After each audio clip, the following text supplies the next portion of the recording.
Hello, and welcome to the first episode of Tech in Chicago. This is Colin Keeley, and I interview Chicago's top founders and investors on this show.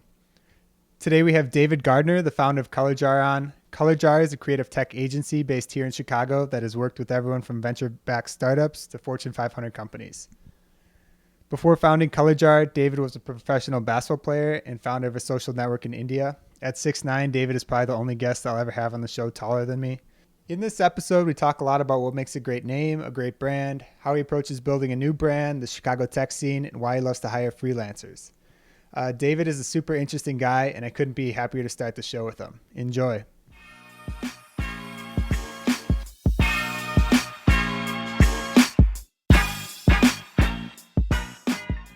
David, welcome to the Tech in Chicago podcast. We're so happy to have you here today. Happy to be here. Thanks for having me on. For the people that maybe don't know, what is ColorJar? ColorJar is a creative tech agency, and we specialize in positioning strategy and creating custom websites and apps. So we have an in-house design and development team, and we design brands and great user experiences. And how'd you come up with starting ColorJar? I was working at an e-commerce company, and we were trying to hire an agency to help us do more faster. And in searching through the agencies, I noticed that they all fell into two groups. One group was really strong at creative. So they were great at the concepts and the brand strategy and things like that. And then the other group were really great at development, like the dev shops. And it seemed like the creative groups were good at extending their creative strategic work out to marketing campaigns and advertising and creating the look and feel of a brand. And the dev shops were really good at building things. They just kind of say like, hey, tell us what to build and build it. And so I saw a really big gulf between those two groups. And this was in 2000 and late 2007 into early 2008 was when ColorJar was founded. And so I saw the world hopefully moving to a place where creative and technology worked more tightly together. And so that was the kind of the initial insight and the origin of ColorJar. Very cool. And what's your backstory? What were you doing before this? Before that, I played professional basketball right out of college. And so I went to Dartmouth, and I graduated with two loves, basketball and startups. I did a web startup as well. So I was a busy guy between the academics, which is pretty rigorous, and basketball and running this startup. And so first I played basketball, and that really is a great foundation for what I'm doing today. There's so much that I learned from sports that I apply to being a CEO now and being an entrepreneur now. And it really molded, I think, a lot of my habits, a lot of my psychology, and gives me a great advantage. So I was, after playing basketball, I knew in the back of my mind that I wanted to get back into startups, so get back into what I had done in college. And so one of my partners from the college endeavor, we had an idea to go try to start the Facebook of India. So I moved to India with an idea and a shoestring budget and lived there for about a year. And we got a partnership and acquisition offer from AOL that we turned down. We tried to go our own path, but ultimately didn't work out. So we pulled the plug. So really my first true startup after graduating was a failure. And that's what led me to Chicago. I was broke. I needed a job. And I followed one of the advisors from that India startup to Chicago to be part of a management turnaround team at an e-commerce company. And so that's how I wound up in Chicago. Why do you think that India Facebook didn't work out? I think we were really early. We were attracted by the market. So they had 300 million people in their middle class, and at the time only 50 million were online. So we thought if we could build a useful product that we would rise with the tide of surging internet users. And we tried, and there was more to it than just we were early. I'm sure we made plenty of mistakes along the way as well. But there was not a lot of innovation in the tech sphere in India at that point. So we really were quite early, but there's probably more to it than that. How'd you come up with the name ColorJar?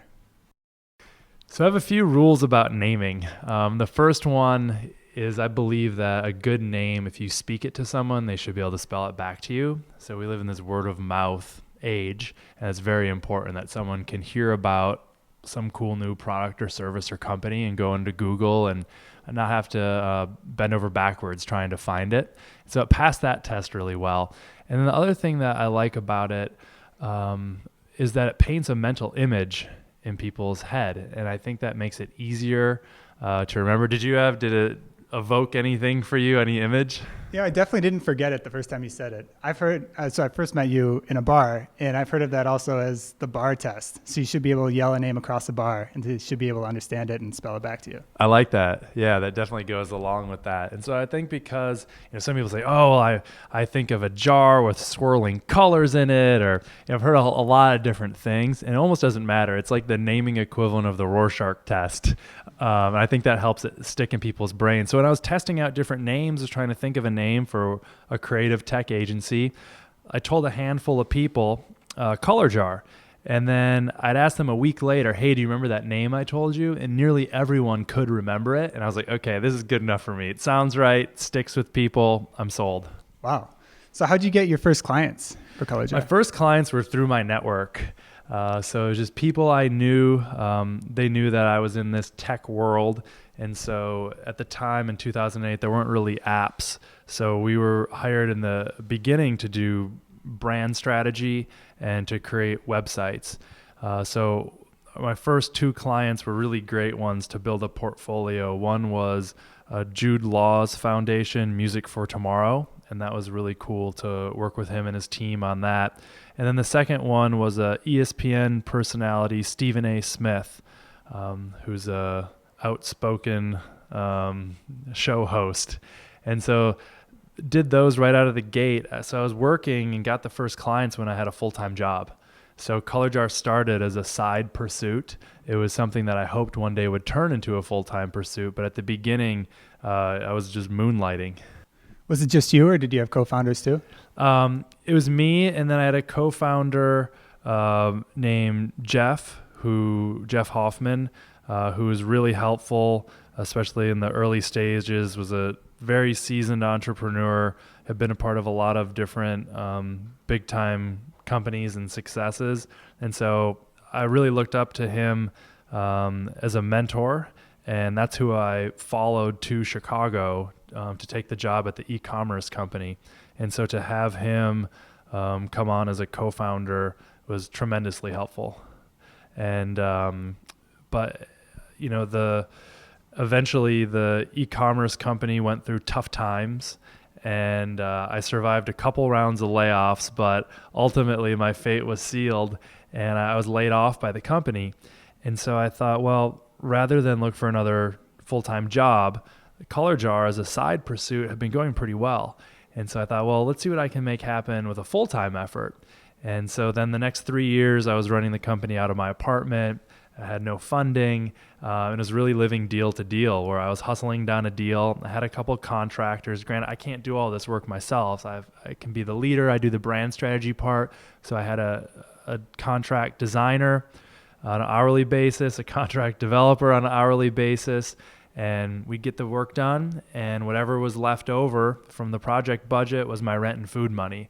And it went along like that for about 3 years until I met my other co-founder now, Brian Knight, who's our chief technology officer. And that was a really big inflection point in the company, to have both of us in Chicago going shoulder to shoulder, pushing this thing forward. And so we became, we dated for about a year.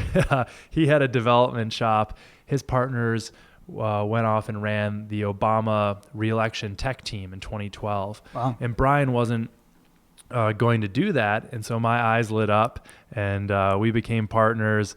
And like I said, our agencies dated for about a year, collaborated on a few client projects together, and that became official in January 2011. So I know you guys pride yourself on building great brands. How do you approach building a new brand with a new client? So our biggest premise, and what we never forget, is that the world has never been a busier place than it is today. And presumably tomorrow will eclipse today. And the greatest weapon for fighting through noise is simplicity. So we always begin our engagements, whether the end product is a website or an app or a rebrand, we always begin with brand positioning strategy. And we've developed a methodology called Golden Purpose. And in that process, we focus on three main areas. The first area we focus on is the remarkable ability. So what's the company going to win a gold medal at? What are you going to bring to the world that's better than anyone else that you can really hang your hat on? And make some hard decisions in there. There are always 2 or 4 or 7 great things that a company brings to the world. But the problem that we see with many companies is that they over message. So they try to lead with too much at once, and they end up in this busy world adding to the noise and overwhelming their potential customers.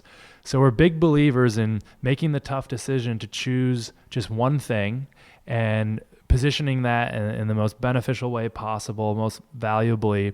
And if you can get the customer amidst all the noise to grab onto one simple idea, you can then earn their attention so that they can over time learn the secondary and tertiary ideas. So that's the first part of 3 that we focus on during the Golden Purpose process. The second part is understanding the audience and what's going to resonate with them. So we create user personas that embody the best customers. So in order to be a good designer, a person needs to be empathetic.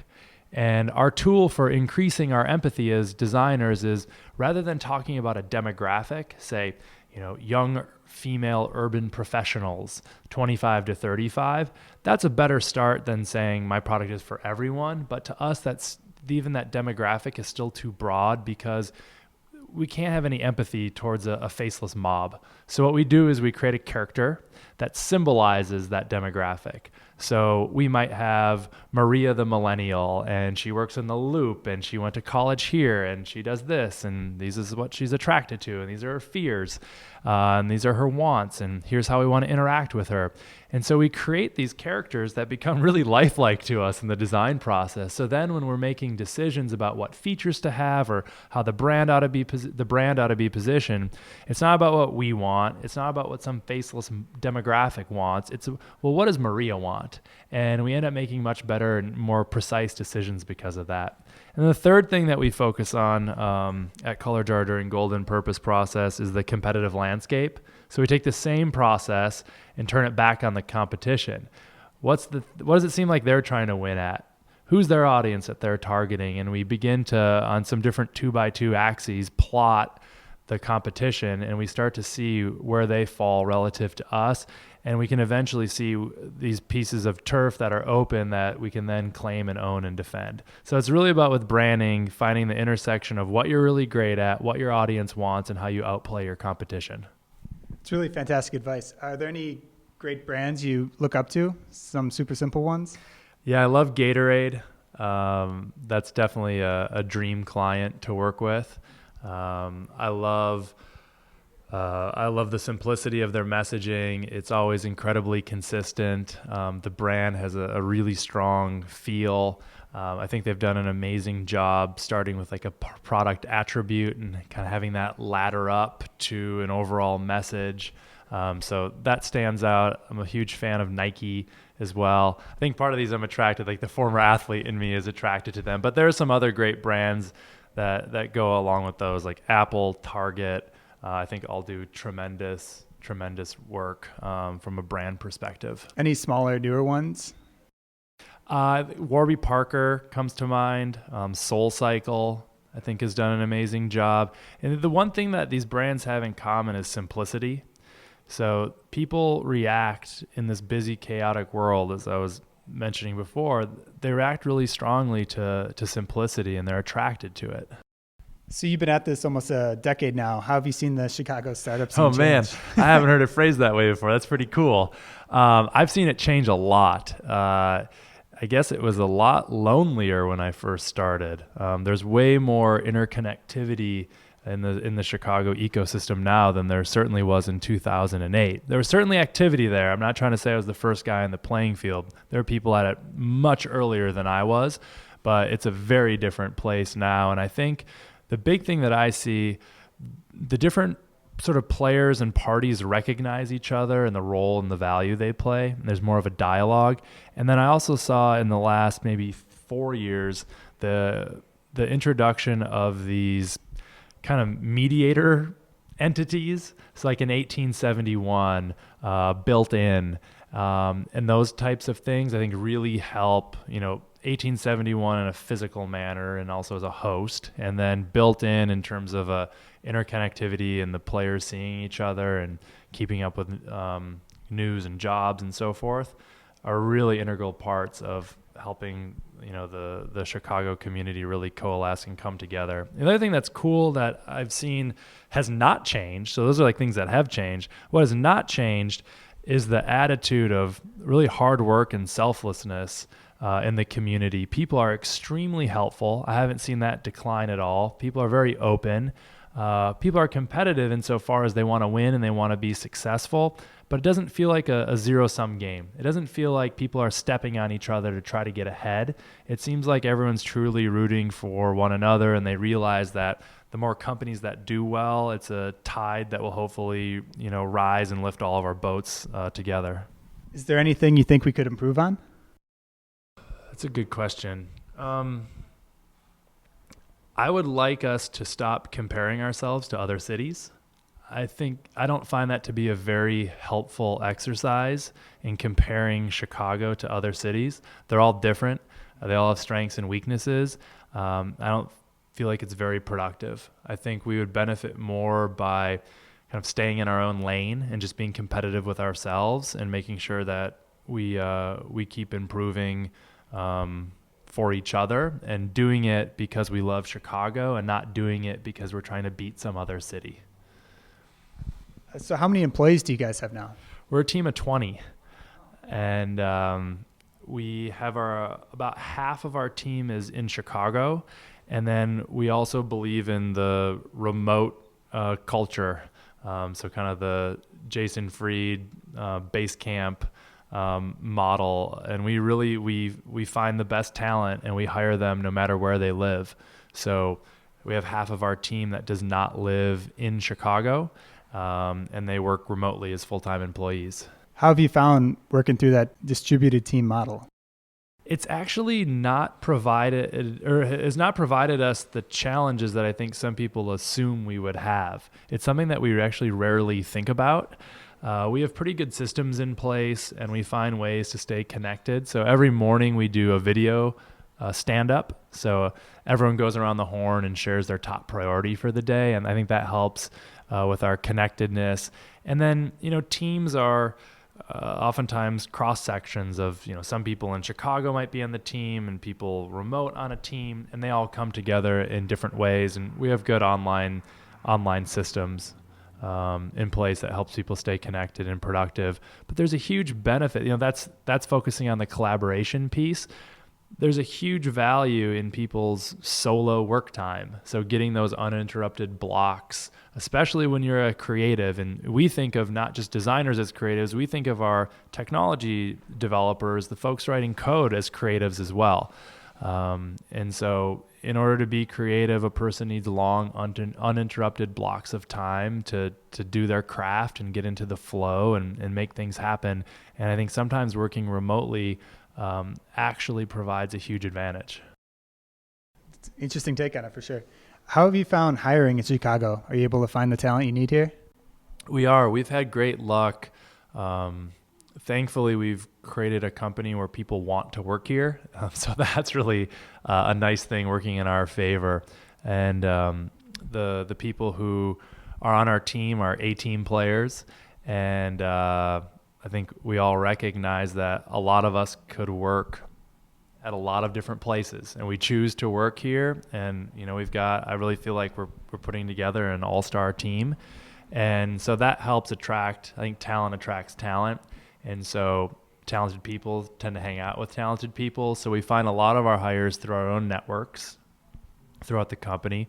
We also take advantage of the great reach of Built-In, and we always post our jobs on the Built-In Chicago website, and we get a lot of great candidates from there, and a few other resources. But it's been great. I think with all the different tremendous universities, Chicago being the largest city in the U.S., it really is a magnet for talent. And I'm actually working on, I've been thinking about talent a lot lately. So Governor Rauner has the Illinois Innovation Council, and I'm leading the subcommittee on talent. So how does Illinois attract and retain the best talent? So that's been fun to think about, and working with a lot of local business leaders in our subcommittee come up with some cool solutions. So not much I can share now. We're midstream, but have a pretty cool program that looks like it's going to come to life to make sure that we keep producing the best talent and that we retain them in Chicago and in greater Illinois, not just Chicago. Do you have any tips or secrets for hiring as maybe a smaller, not as well-resourced team against the bigger technology players? In the early days when we were really small, we recognized that hiring is difficult. It's hard to assess a candidate over the course of a couple interviews, or maybe you give them some task to do. So we had a lot of luck hiring people who were contractors by starting them off on a project basis. So we'd say, hey, how about, you can do 20 hours a week with us. And it would really allow both sides to date before we married. And it really is a two-way street. We need to like the candidate, and the candidate needs to like us. And that was really helpful because it made hiring, not everyone's going to work out. That's the nature of hiring. But it allowed us to test very inexpensively. And then the other thing is I have a really strong positivity bias towards freelancers, because if you're freelancing, you're proving that you're creating value in the world. Otherwise, you wouldn't be eating. So when someone tells me that they've been freelancing for 3, 4, 5 years, I know they're delivering value for other folks. If you're in a giant corporation, I'm not saying people who work in giant corporations are all bad. It's much easier to hide in a giant corporation. You can't hide when you're a one-person band. So I've got a very strong positivity bias towards freelancers and contractors who've been making their own way in the world.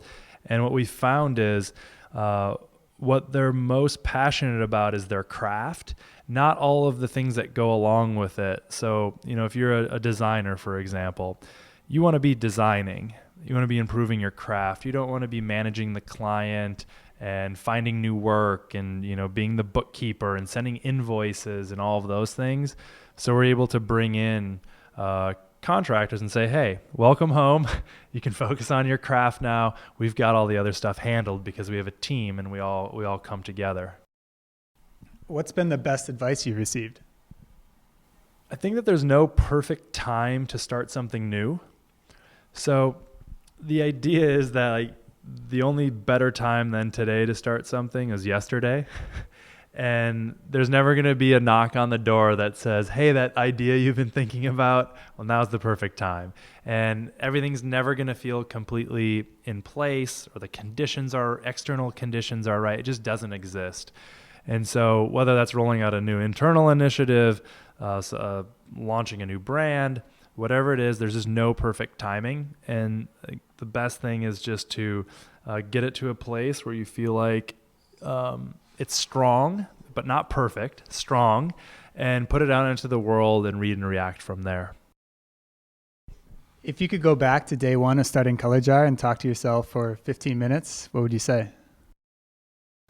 I think I would have surrounded myself with more mentors from the agency world. I love that I came into the agency world from an outsider perspective, and that I think is really helpful and still is helpful. Most agencies get started by disgruntled agency people, where they work at an agency, they love the work, but they hate the culture and they hate getting kind of work to the fingers to the bone, and they say, screw this, I like the work, we could do it better ourselves, and they start their own agency. And that's fine, but I think they bring with them a lot of the habits are sort of inherent within them from having worked there. So I love that most everyone on our team did not come from an agency. We've got a group of outsiders with some pretty diverse perspectives that I think is helpful to us, and we really approach our clients and our projects from like a startup perspective. All that said, I think I spent a lot of time, especially the first 3 years, just figuring out some of the basic mechanics And it probably would have been helpful to surround myself with more industry specific mentors versus just general mentors. Do you have any favorite books? I do. I really like Blink from Malcolm Gladwell, and I've been doing a lot of work recently on honing my instincts.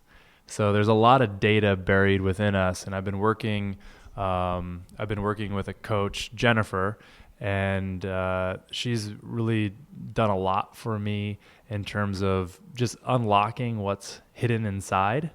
And so if anyone wants to know more about that, it's probably a longer topic than this podcast, but definitely tweet at me or reach out to me, david@colorjar.com. I'm happy to tell more about that. But I like that idea of following the initial instinct, because there's a lot of data there. And I think we get taught to kind of drown it out and overanalyze versus sort of riding the wave of an initial instinct or impulse and seeing what makes sense.